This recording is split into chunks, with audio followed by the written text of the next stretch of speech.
let me introduce you to one of the coolest keyboards in my collection. It's a fully wireless split ortholinear aluminum square that has a lot of magnetic parts, the Lemon Duos.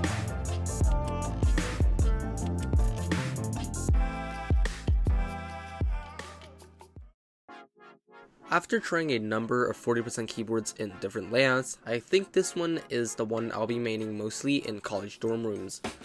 These split and fully wireless keyboards are incredibly hard to come by, let alone an aluminum one, so, this keyboard is pretty good.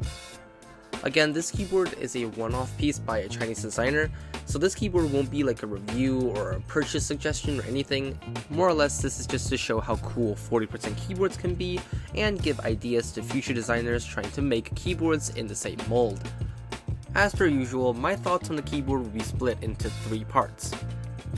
The layout, which is the most important part of a keyboard, the overall design and build quality, and finally, the gimmick, if it has one. First off, let's talk the layout.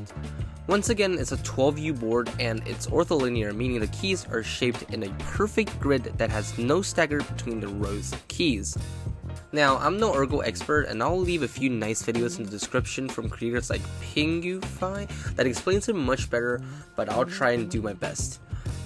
Ortholinear keyboards in theory makes finger movements symmetric and reduces stress by limiting your fingers from moving sideways. On traditional stagger boards, you're supposed to move your fingers on a top left to bottom right grid, and it is incredibly counterintuitive for your left hand. But to be honest, nobody in today's day and age really types quote unquote normally. But ortho makes your fingers move directly up and down, and it should flow with your natural motor skills better.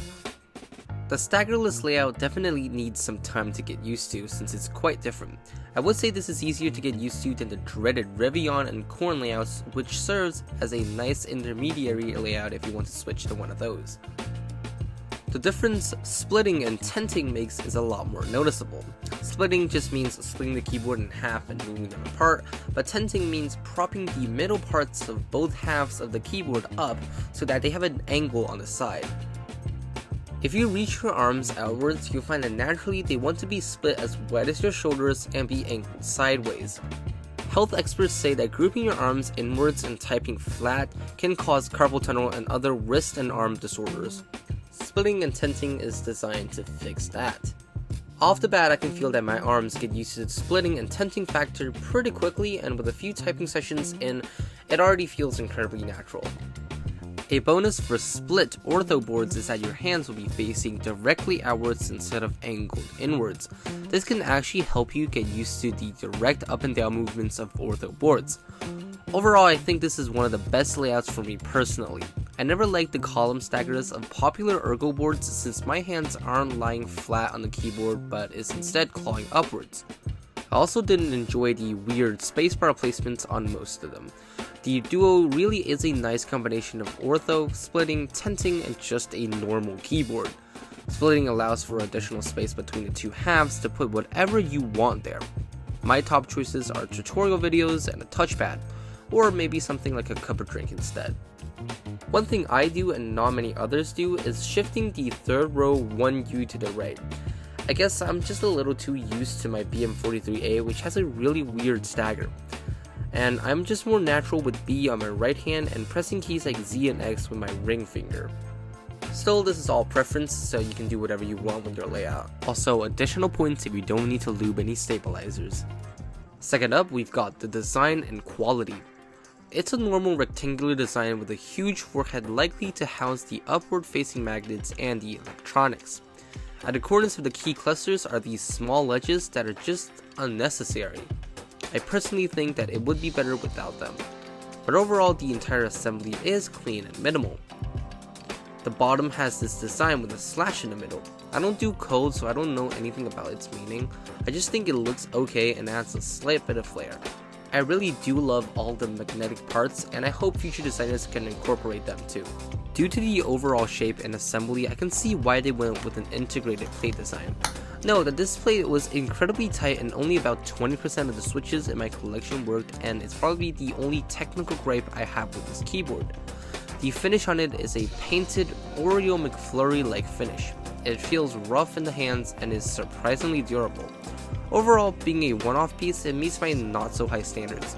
I know a lot of people are really keen on finishing quality and other details, but I just don't have OCD and just don't care about it. I'm perfectly content with how it looks and feels right now. A quick touch on the keycap set. It's the reverse die subset by, again, Geekark. They are the most reliable manufacturer that sells these plank and 40 sets alone and at a good price.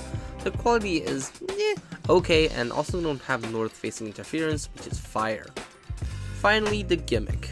I would say this keyboard really has no gimmicks. It's a straightforward, no-nonsense type of keyboard and has a really minimal design. One thing though is the wireless connectivity. Like a lot of keyboards these days trying so hard to be clean and minimal, this thing doesn't have any backup wired options and can only connect via a receiver. It also has no USB-C ports, which, well, you might be asking DL, how do you charge this thing? Well, you literally don't. This keyboard is powered by two 2032 coin cell batteries, and it's fairly annoying. Around $10 every month you have to spend on batteries. That's not a good thing. So far, I've experienced no issues with the signal strength, latency, or battery life, but as the hardware ages, I expect a multitude of problems popping up, just like the Unigo 66 JYMB reviewed a few months ago. Good thing it's not trying too hard to be anything else, so, I have faith in it. Anyways, aside from that, this keyboard is one of my favorite keyboards so far, and it's probably the best $100 I've ever spent. I will be using this keyboard full-time as a medical college student, and I will keep you guys updated on how I feel about this keyboard, maybe like 3 months or a year later. Following will be a typing demonstration of Hyperglide Cherry Mix Blacks on this keyboard, but I think it's pretty pointless because it's a one-off piece. Nobody's going to listen to sound on a one-off piece, but if you enjoy ASMR or just want to, boost my ratings, just continue watching. Well, peace out.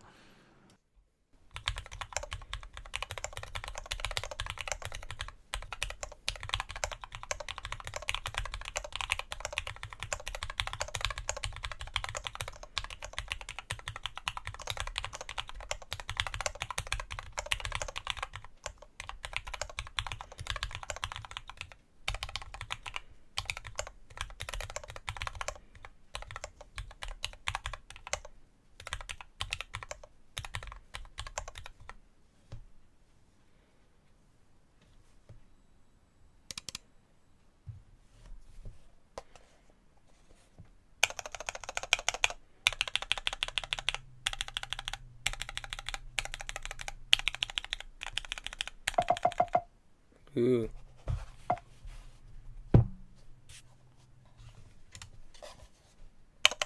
Following